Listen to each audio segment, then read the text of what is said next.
may puso.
Indonesia.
Number 9, Miss Ukraine.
The final forward.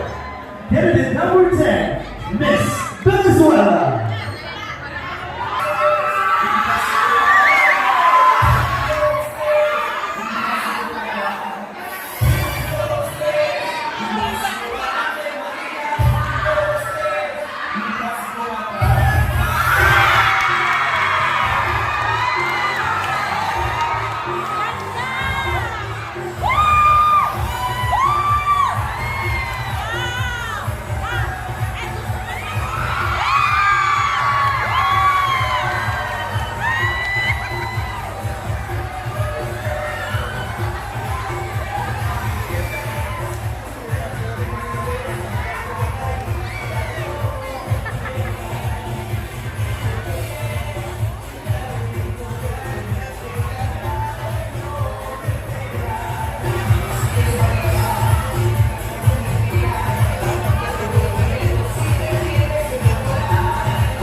Miss Dominican Republic, Miss US Virgin Island, Miss Vietnam,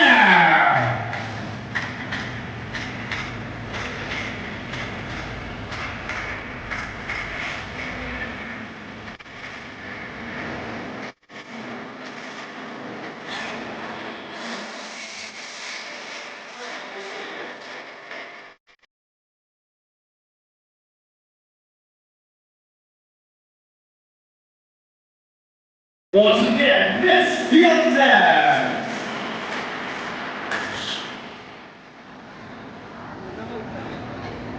Miss Philippines,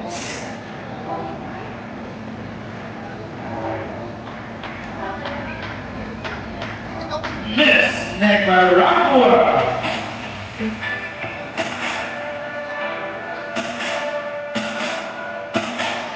about time for you to witness the 6 first candidates. While we're waiting for the other candidates, so this is our final for the competition. Once again, Miss Nicaragua.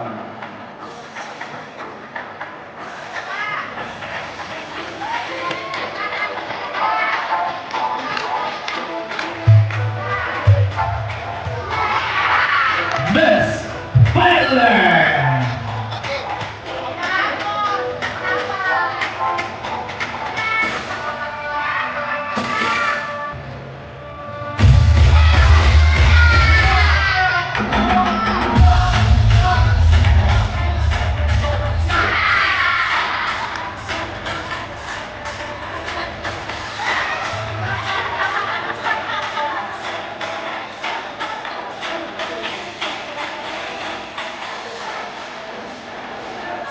Miss Ukraine.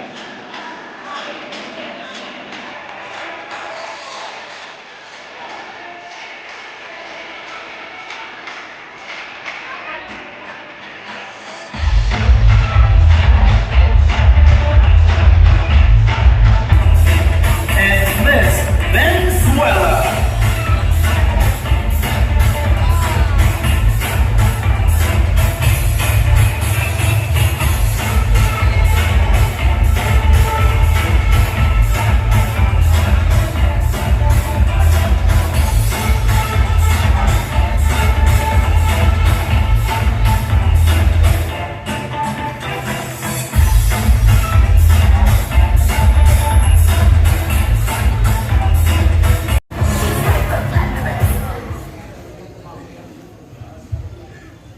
Your question will be coming from Sir Julius Caesar Florido. Hello, sir. Ayan, good evening. This is about mental health. Mental health is a vital aspect of overall well-being. How do you prioritize and promote mental health within the LGBTQIA+ community? And what advice do you have for those facing mental health challenges? Okay. Ayan. Ang mental health ay isang aspeto sa ating pagkatao. Paano mo pahahalagahan ang mental health at paano mo bibigyan pansin sa inyong komunidad bilang LGBTQIA? At anong maiipayo mo sa mga taong dumaraan sa pagsubok sa pag-iisip? Yan na. Bilang isang parte po ng LGBTQIA+ community, kami po ang sentro ng diskriminasyon. Kaya naman po nararanasan namin ang salitang mental health. Kung ano nga daw po ang maipayo ko sa isang tao na merong mental health. Ang maipayo ko lamang sa tao iyon ay maging masaya ka. Gawin mo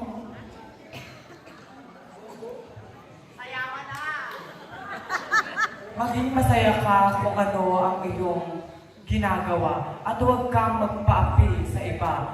Dahil ang mental health po ay hindi madali para sa isang tao. Dahil nakakaranas po tayo, halimbawa po, ikaw po ay may depression.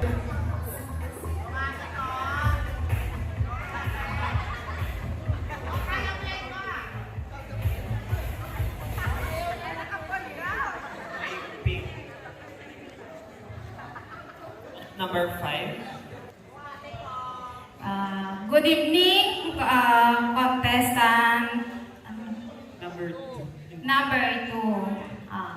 How do you feel?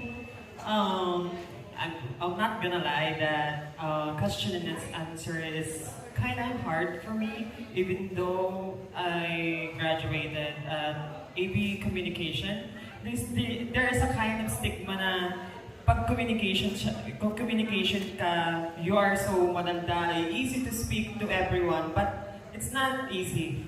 Public speaking is something that you need to learn, something that you need to embody for you to be able to speak in front of a lot of people. Thank you. Okay, here is my question. How important are beauty pageant in today's world? I repeat. How important are beauty pageant in today's world? Okay. Lingid sa inyong kaalaman, there's a kind of stigma again na pag beauty pageant, just a show of beauty. But nowadays, ang beauty pageant po is a great platform to advocate your advocacy. Something like that to help in public, to inspire other people. And I will use this, now I use this platform to give and amplify the voice for my community, such as my personal experience advocating economic opportunity. I myself experienced that, and I will use this platform to voice and amplify to the government na nararanasan po namin ito. Na dapat natutulungan nyo kami by simply using the platform of beauty pageant. Beauty pageant is not just about beauty. It's all about to inspire and help other people. Thank you po. Thank you so much, Rosa. Miss Dominican Republic. Hi, Miss Dominican Republic. Kindly choose your judges. Yes, ma'am. Oh, I picked the same number. Judge number 3, Mr. Robin Rodelas. And this is your questions. What do you think is the biggest issue or struggle facing of a trans woman or being a member of LGBT community? Again, sir. Okay, I repeat the questions. Okay, what is the biggest issue or struggles facing a trans woman or a member of LGBT community? Thank you so much for that very interesting question. Allow me to say that I came here to express and not to impress the people that is watching tonight. Given the fact that I was asked by one of the judges, what is the biggest issue that we transgender people are facing in today's generation? I believe that in so many things that we are facing every day, there is discrimination, humiliation, and but allow me to say, so all transgender people standing in front of you, I know every one of you have been in a point of life where you are experiencing gender dysphoria or gender crisis. Yes, it is one of the issues that we are facing as a transgender community. Why? Because we are given a chance, an option, if we want to take this life or if we want to change it for the betterment of our life. And I believe that every single individual living in this country deserves to have a decision, deserves to have a correct option in which they will take every decision that they will make in their life as a constant meaning of how they can make their lives better.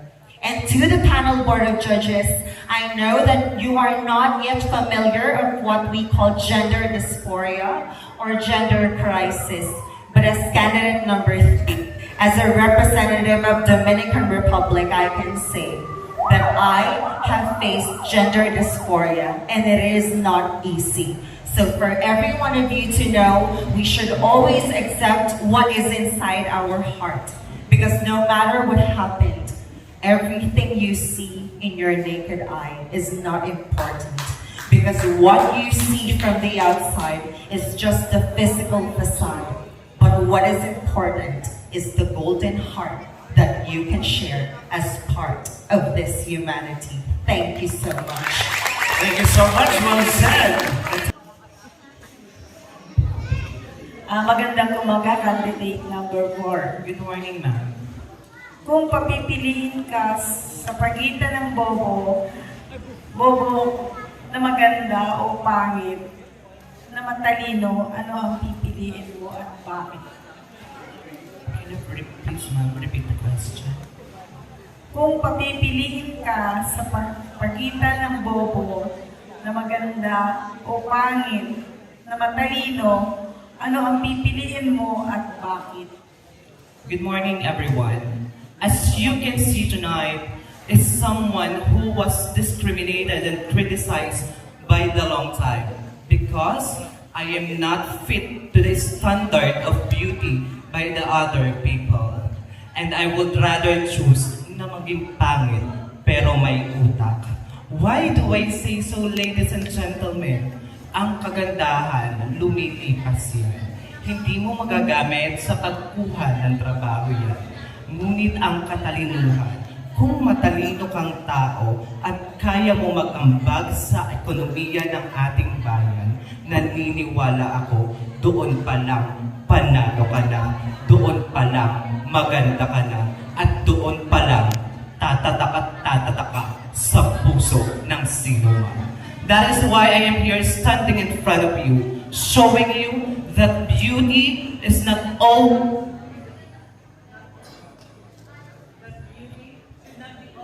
the measure of humanity and respect of all. Because beauty is just the physicality of the person. What rather most is the heart that wants to serve and the mind that wants to inspire the young generation. I will forever stand in every entablado na meron tayo. Ipapakita ko na kahit hindi kagandahan, may pagkakataon na ako ay makikipagsabayan. Maraming salamat po. Thank you so much, Miss US. Judge is from I pick lucky number 6, sir, or Ma'am Mary Joan Cesar Palacio. Hello, ma'am. Good morning. Good morning, Miss Vietnam. Good morning as well. Okay. Here's my question. What makes you a unique person? Come again, ma'am. What makes you a unique person? Sa ganitong uri ng katanungan, mga hinampalang hurado at manonood, hinihingi ko ang kaunting atensyon upang maintindihan natin ang katanungan. Ang katanungan ay umiindayon sa ganitong uri ng pamamaraan. Ano ba ang kakaibang katangian na naiiba ko bilang isang tao dito sa mundo? Tama po ba, ma'am? Naniniwala po ako na ang bawat individual dito sa ating lipunang ginagalawan ay may tinatawag na kanya-kanyang buhay. May mga roon tayong kanya-kanyang pinagdadaanan, problema, pag-iisip at kinaharap sa buhay. Ngunit naniniwala po ako na ang kakaiba sa akin bilang isang tao ay ang karanasan ko bilang isang parte ng miyembro ng LGBTQIA+ community. Bakit kamo? Dahil naniniwala po ako na sumasali po ako dito sa ganitong uri ng patimpalak. Hindi para ipamukha lamang na maganda ako.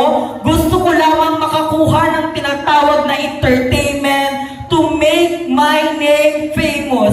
Naniniwala po ako na magiging kakaiba ako sa kanila dahil tumutungtong ako ng entablado, dahil naniniwala ako na mission ko ito at mananatiling magiging isang plataforma upang ipagpatuloy ang aking advokasiyang inyong narinig sa aking talento. Kaya naniniwala po ko na bilang isang tao na may kakaiba ng pag-iisip, karanasan at pagkatao, naniniwala po ko na kakaiba higit sa akin. Hindi lang ako tumutungtong, humaharap sa inyo, bumabiyahe ng napakalayo dahil sa Pierro. Dahil ang totoo naman, minsan nga abot pa kami. Kaya naniniwala po ako na andito po ako sa inyong harapan, hindi para lamang makipaglaban sa kinang ng corona, sa taas ng tropeyo o sa laki ng Pierro. Narito ako upang imulat ang inyong mga mata at iparating sa inyo na kami pala rin ay tao at bahagi ng mundo. And I thank you.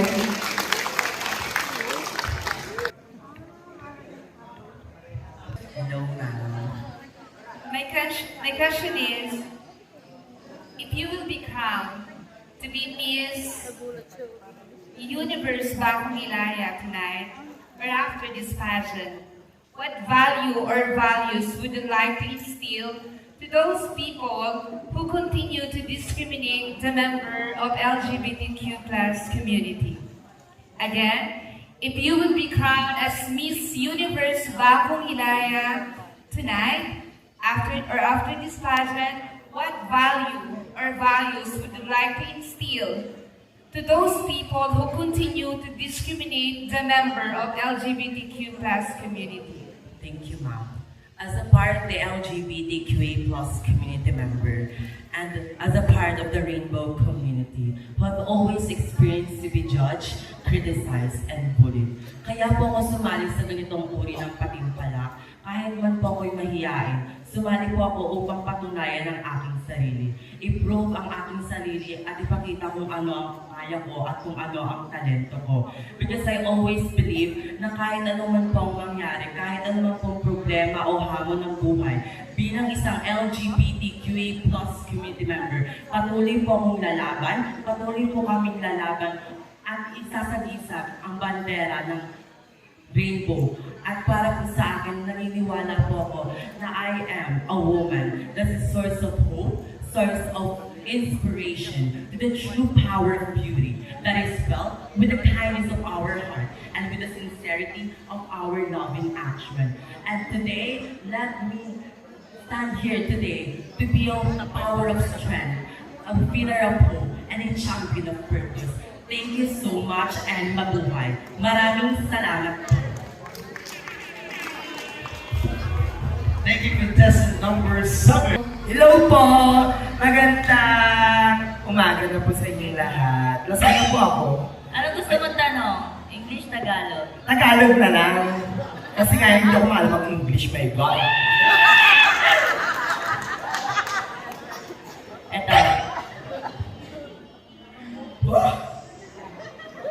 Ano, pwede na magtanong? Yes! I'm ready! Basic. Ano lang. Whoa! Sa palagay mo, kaya bang mag-ampon ng bata ang isang ang isang gay? Hindi, particularly ikaw, kaya mo bang magpalaki ng isang bata? Tagalog yan, ha? Maka-English naman. Ay, ano, ayusin ko? Oo, nahihirapan ako sa Tagalog. Wow! Istoryahe! Kaya! Gaya ko! Ano, sagot na! English mo natin para Wala, okay, ayusin ko. Do you think gay people are able to adopt children?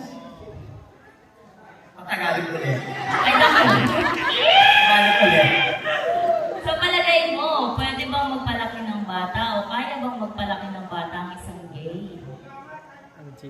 Para po sa akin, yung inyong katanungan, na pwede po bang mag-adapt ang isang katulad ko ng bata? Naniniwala po ako bilang isang part ng LGBTQIA+ community na kaming mga bakla ay pwedeng mag-adapt or mag-adpon ng bata. Dahil kami pong mga bakla ay mabusilak ang puso. Mapagmahal, mapag-aruga, madiskarte, lahat gagawin para may ahon ang pamilya sa kahirapan. Dahil kami mga bakla, naiitig man kami sa kung saan dyan sa lansangan, kami pong mga bakla ay hindi nila alam na kami ay gumagawa ng paraan, gumagawa ng solusyon, gumagawa ng racket para may taguyod ang aming pamilya. Hindi lang ang aming sarili, bagkos ang aming mga kapatid, magulang, pamangkin, sagot po namin sila. At kung ako man po ay mag-aadat ng isang bata, sisiguraduhin ko po sa kanya. Ipapadama ko sa kanya ang 110% ng pagmamahal na kahit ako isang bakla, handa ko siyang alagaan, isakripisyo ang aking buhay para sa aking anak na adoption kaya hindi sa akin ang galing. Dahil ang isang bata, hindi man sa'yo nagmula, nanggaling yan sa Panginoon. Na kung saan, ang sabi sa Biblia na lahat tayo ay magkakapatid. Dahil anak kita ng isang Panginoon na andyan para sa ating lahat. Yun lamang po at maraming salamat.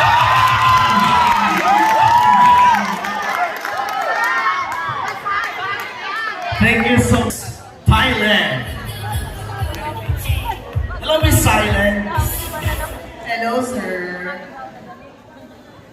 Gano'n ba kalayo ang na-travel mo and how do you prepare for this event? Once a contestera, I always been prepared in joining beauty pageant. Not physically, spiritually, financially, lagi po dapat prepared. So I travel almost 6.5 hours. Umalis kami mga 4. I picked Judge Robin Rodelas. Number 8, and this is your questions. Kung bibigyan ka ng pagkakataon na makaharap ang presidente ng iba't ibang bansa, ano ang masasabi mo sa kanila para mapaunlad ang LGBT rights? Okay, ulitin ko Kung bibigyan ka ng pagkakataon na makaharap ang presidente ng iba't ibang bansa, ano ang masasabi mo sa kanila para mapaunlad ang LGBT rights? You know, based on my experience, panel board of judges and audience, marami na pong bansa ang patuloy na nagbibigay ng patas na pagtingin sa aming LGBT. But there are also lots of countries na hindi pa po binibigyan ng pantay na pagtingin ang tulad natin mga LGBT. It is a privilege for me to talk sa lahat ng mga namumuno sa ating bansa. But ladies and gentlemen, I will going to tackle them to pass this what we call Sochi Bill. Why do I say so? You know what, ladies and gentlemen, in sexual orientation, gender, identity, and expression, marami pong nakapanood dito. Bakit? For like discrimination, we gays, sabi nga nila, we are born in discrimination. We are born in humiliation. But ladies and gentlemen, in our country, hindi pa po pantay ang pagtingin sa atin ng bawat isa. Why do I say so? Sa employment, if mahaba ang buhok mo, transgender ka, magandang bakla ka, you cannot teach physically in school.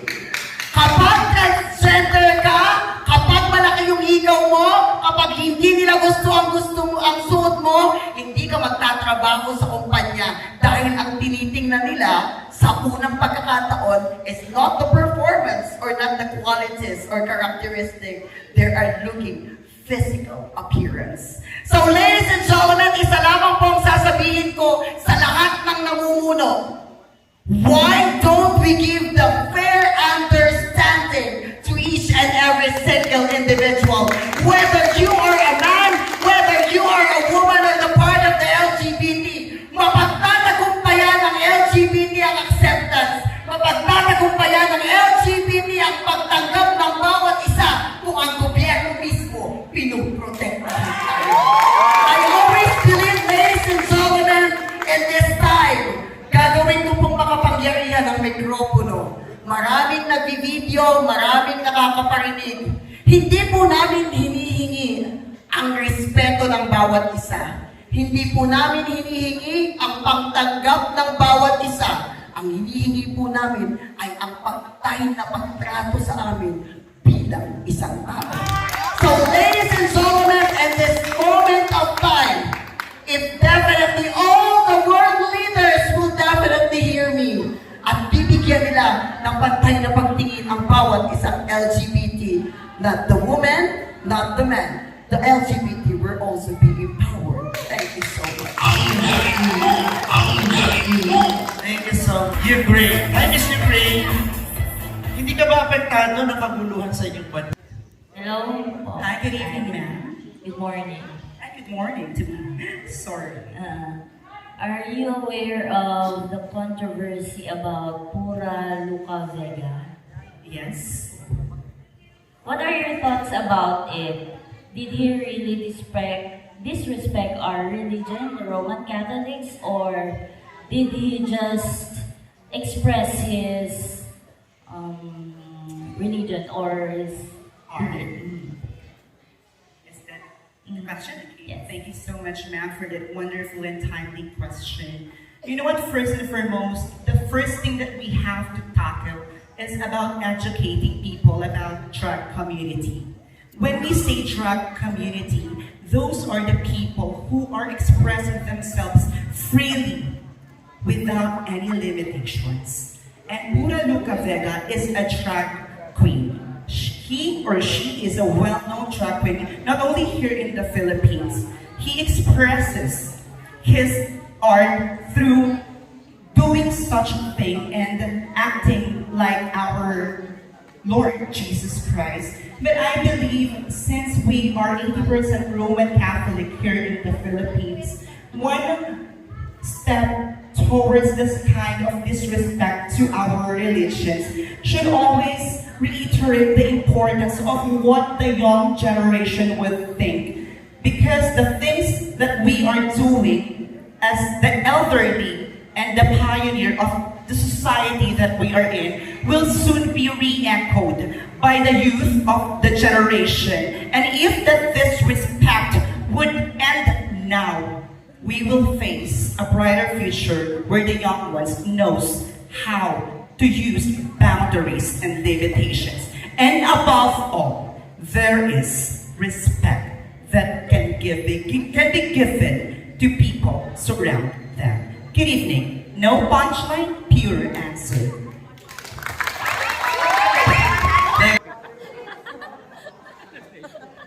Hello, ma'am. Beautiful church tonight. Hello po. Magandang umaga. Magandang umaga po. Kung bibigyan ka ng pagkakataon, baguhin ang isang bagay sa iyong sarili, ano at bakit? Thank you so much to the beautiful and interesting questions. I would like to be very honest, direct to the point. Let me tell you a story that way back 2021 when I first time joining beauty pageant. You know what? Beauty pageant is my first love. I didn't want to think that I do. Sa pag-araw pati pala ko, dahil sa ganitong uri na pala, nakakapagbigay ako ng inspirasyon at pagmamahal sa ilan. Pagkatapos sa magandang palamuting mukhang ito, nabibigyan ko ho ng kasaganahan ng mga puso sa mga araw-araw na dinadayuhan ko, kada lugar, pagandahan, piyesta o kung naman kandidata man yan. But I always believe, ladies and gentlemen, the questions coming from my mom is, kung may babaguhin daw ho ako, isang pag-uugali sa sarili ko, ano ito at bakit? That will be the eagerness of being myself, na minsan hindi na ho ako pumapalakpak sa tagumpay ang meron ng iba, na minsan ay hindi na ako nagiging masaya kung anong corona ang meron ng iba. I wanna be very honest to my answer, na minsan ay nananalo ako sa patipala, at minsan natatalo ako, ba't hindi na ako natutuwa? Bakit kapag nagiging third runner-up, fourth runner-up ako, nagiging hapat award ako, minsan hindi ko nakukuha yung award na gusto ko, bakit nagagalit ako sa aking puso? Bakit lagi ko sinasabi na kapag natatalo ako, luto yan, siguro may kakilalang judges. But I've always believed that I realized that kapag gabi mo, na kapag sa'yo ang araw at kumikot ang isang ruleta, sa'yo ang gabing ito. And always value to yourself of what we call sportsmanship. Na marunong ka dapat tumanggap ng iyong pagkatalo. At ayun ang bagay na gusto kong matanggap at matutunan ng ibang kandidata. Na higit kailanman ay na kapag natalo ka, hindi ka na tunay na reyna. Ngunit kapag natalo ka, isang dahilan lamang. To become a better version of yourself. To become more enough. To become more beautiful. Because at the end of the day, ang tunay na reyna ay hindi kinang kung anong meron koronang nasa kanyang uluhan. Dahil ang tunay na corona ay may puso para sa kanyang sinasakupan. Ayun ang kalmadong sagot, hindi galit. Ngunit isa lang ho ang masasabi ko. This beauty pageant, he molded us to stand up, stood up. Believe it or not, it's not just all about the crowd. It's all about how you give love to the people of watching tonight. Thank you so much. May narinig akong number. But this time I will announce the name of the country you are representing.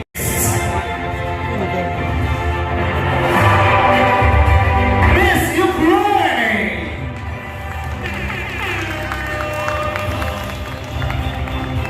Congratulations, you belong, Miss Ukraine.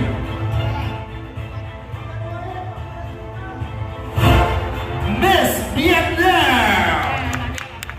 Congratulations!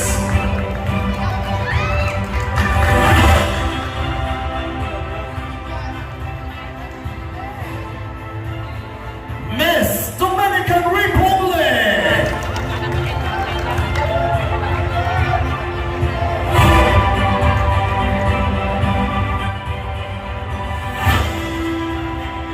We have already the top 3. We need 2 more candidates to be in the top 5. Miss Venezuela!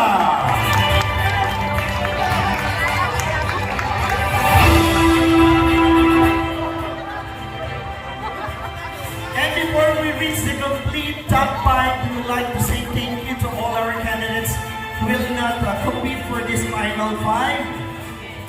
And Miss Thailand! This will be not so easy for our judges. Thank you, ladies. Thank you, Miss USA, Miss Indonesia, Miss US Virgin Island, Miss Philippines, Miss Nicaragua, for giving this opportunity to be part of our celebration. Mabuhay po kayo. This is it. One question, please. Hi, Miss Ukraine. How do you feel na napapasok ka sa top 5? My lucky judge for tonight, Madam Josefina Canyan. Hello. Good evening. Good morning, ma'am. Good morning. There have been schools that ban children book that have some experience in the story. What are you told on this? Come again, ma'am. There have been schools that ban children book that have same-sex parents in the story. What are you told on this? Can I read the question for myself? Maybe because of the echo of the microphone, that's why we are having a hard time. The question given to me is, there have been schools that banned children's book that have same-sex parents in the story. What are your thoughts on this? Ladies and gentlemen, the world that we are today is evolving. If before, heteronormative policies are being given to our schools, but today, the existence of the entirety of the LGBT community is here, giving impact to the society. We are not just a laughing stock. We are not just for entertainment, because we are capable to be a parent even though we have in a situation or in a relationship with same-sex gender. First and foremost, being a parent does not require for you to be able to have a partner who is opposing your sexuality or your identity as an individual. Hindi nangangahulugan na para masabi kang isang magulang, kung ako ay lalaki, dapat ang kapareha ko ay babae. Dahil sa mundong ginagalawan natin, come to think of this, being a parent is not just about what is in here. Because being a parent is when you know to yourself that you can give and instill education, proper decorum, and above all, respect to the mind of your children.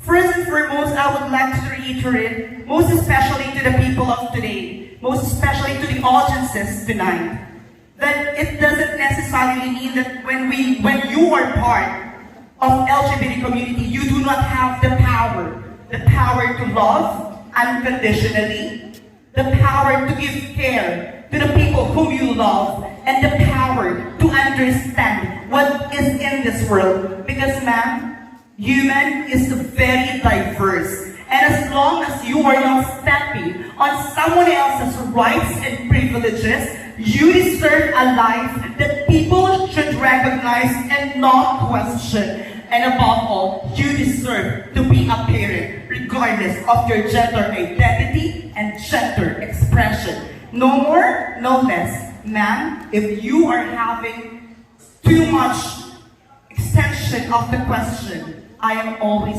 free over a cup of coffee. Good evening.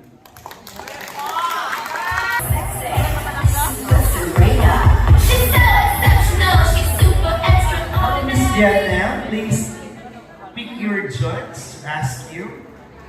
Hello, good evening. Miss Vietnam. This question is for you. Good morning. Good morning. Sorry. Life is indeed full of challenges. Can you share a significant challenge you faced and how you use that experience to grow, both personally and as a performer? Ulitin ko. Life is indeed full of challenges. Can you share a significant challenge you faced and how you used that experience to grow, both personally and as a performer? Thank you, sir. Sa ganitong huli ng pagkilatis, ito na huli ang pagkakataon upang kilalanin ang natin ng bawat kandidata. Mga hinampalang huradong manonood, bilang pagpapakatulubhasa sa subhetong Pilipino, hayaan niyo hong ilapat ko sa katanungan ng tinatawag nating konotasyon at denotasyon. Ngunit ngayong hayaan niyo hong ilapat ko ang tinatawag nating konotasyon. Na kapag sinabi nating konotasyon, magkakaroon ito ng pagbabago base sa interpretasyon ng isang tao, base sa pangyayari o kung anong naranasan niya.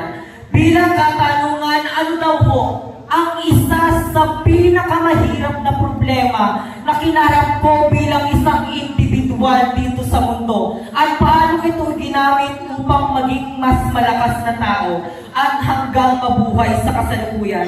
Mga kaibigan, mga mahal kong manonood, isa ko ito ang katotohanan sa aking buhay.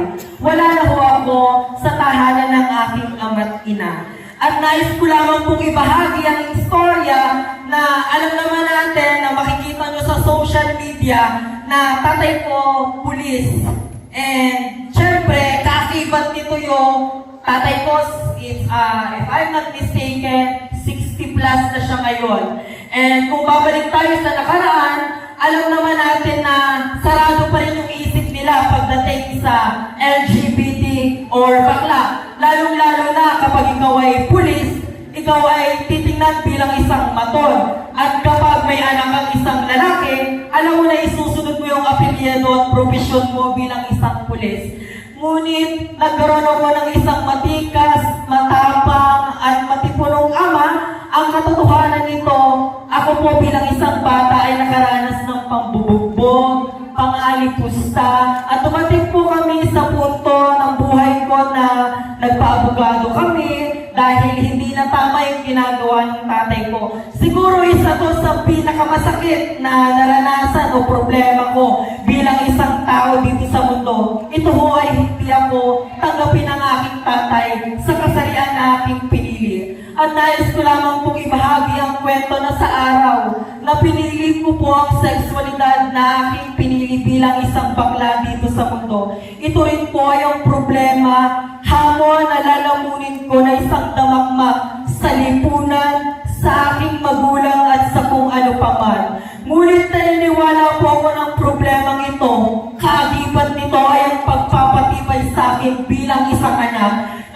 naniniwala po ako ng mga itinuro sa akin ng tatay ko. Bilang isang anak ay maging matapang at harapin ang katotohanan ng buhay na hindi fantasy o Disney ang buhay. Kailangan mong maging malakas, matikas sa kung anumang problema ang kakaharapin mo bilang isang individual. Dahil naniniwala po ako na sa dami ng latay at sakit na pinaranas ng aking tatay, ito rin po ay ang katumbas ng pagpapatibay sa aking pagkatao. Dahil wala na akong pakialam sa sasabihin ng iba, kesyo baglayan, salon, wala na. Naranasan ko na yan sa tatay ko eh. Kaya naniniwala po ako na isa sa mga nagpatibay sa akin ay yung aral na binigay sa akin ng tatay ko.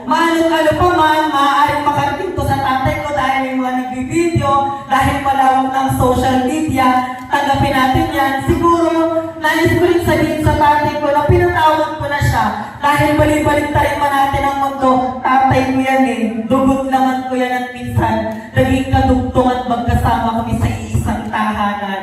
Maaaring pinalugmok ako ng isang problema, ngunit sa bandang huli, lalabas ako ng tahanan, dala-dala at baon ko ang mga aral ni tinuro ni Ama. And I thank you. Number from Dominican Republic.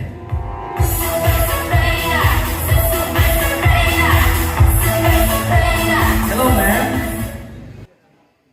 My judge is Miss Mary Joan Cesar Palacio.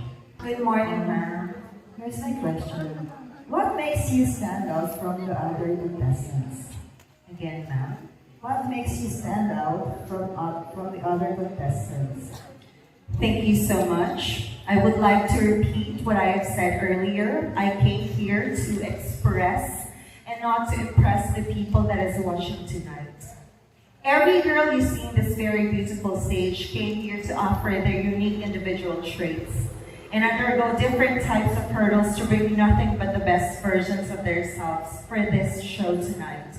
But as for me, I came here with a vision, and that vision is to become an inspiration, not only to my community, but also to the people that is watching tonight. The question that was given to me is, what makes me stand out from the other candidates? You know what, ladies and gentlemen, I came to a thought wherein when I see every candidate, when I heard every advocacies, when I heard every opinions and judgments towards one subject, there is only one thing that came in my mind. I am here to stand out because I believe in myself that I am not just an ordinary person, but an extraordinary person with extraordinary capacity, capability, and ability to do whatever things we wanted to do in our life. And that is something that I am very much proud of, because being an extraordinary candidate standing in front of you makes me stand out among every single person you see in this very beautiful stage. And tonight, as I have said, every one of us has our own advocacies. Yes, maybe some of the candidates might say that their advocacy is about equality. But let's just remember that equality is just an illusion. Because remember, there is always black and there is always white. And there is those rich and there will always be poor. So there is no equality. And what makes me stand out most is my advocacy itself. And that is protection from cruelty, neglect, and exploitation. Because I was once neglected by my family. And I am very thankful that as a Magna Cum Laude graduate, I am very much humbled and dignified that I can share it with the people of General Luna. And tonight, ladies and gentlemen, before I leave this very beautiful stage, allow me to say a quotation from MacArthur. There is no need for us to explain how you can stand out most among all your competitors. Because after all, we are humans. We feel the same emotion and love, conquers everything. Magandang gabi po.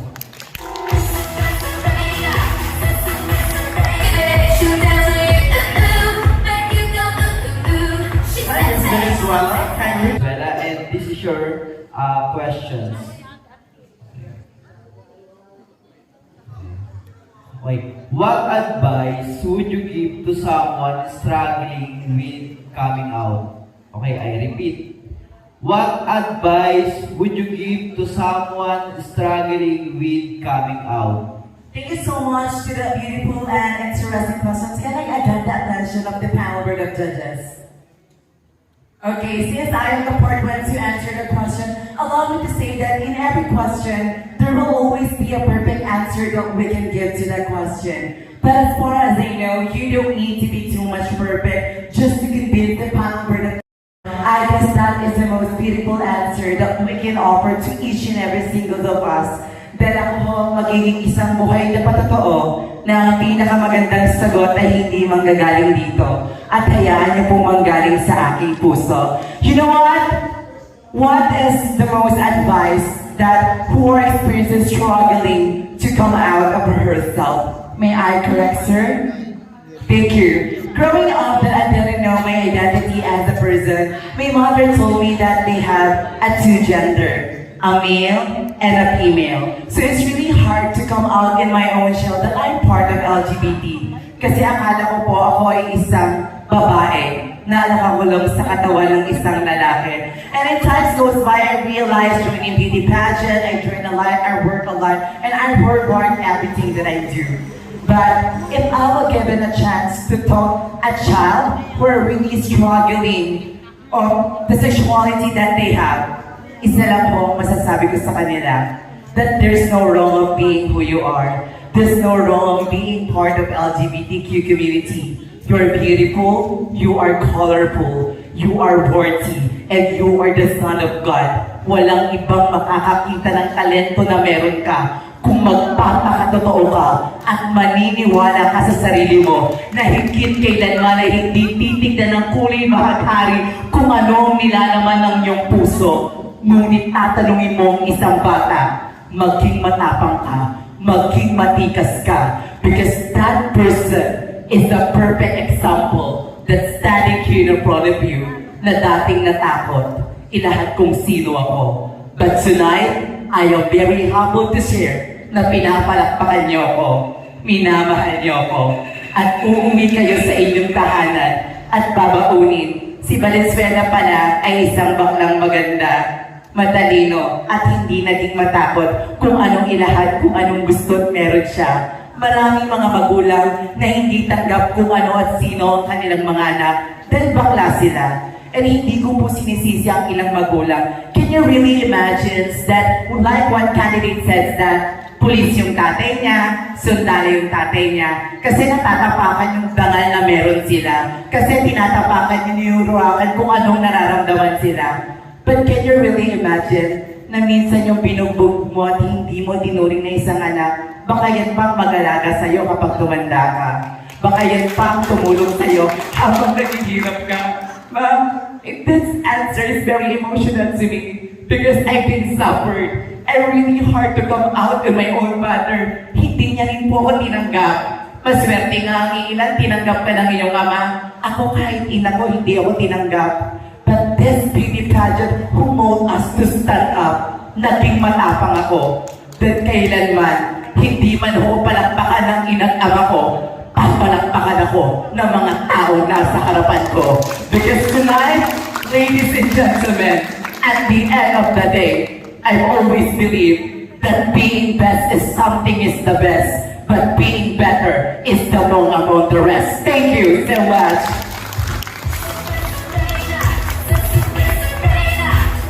Thank you so much, Miss Venezuela. Nakaka-hard catch, no?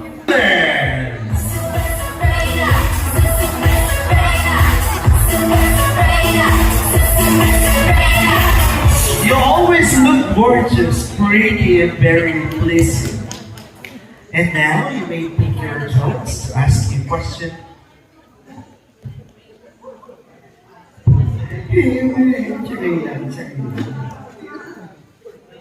Judge number 5, Miss Irene de la Peña de Gala.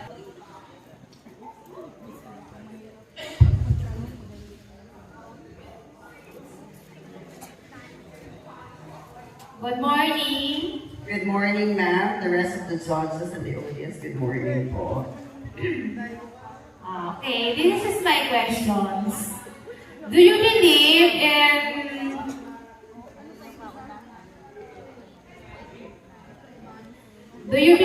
in same-sex marriage? Why or why not?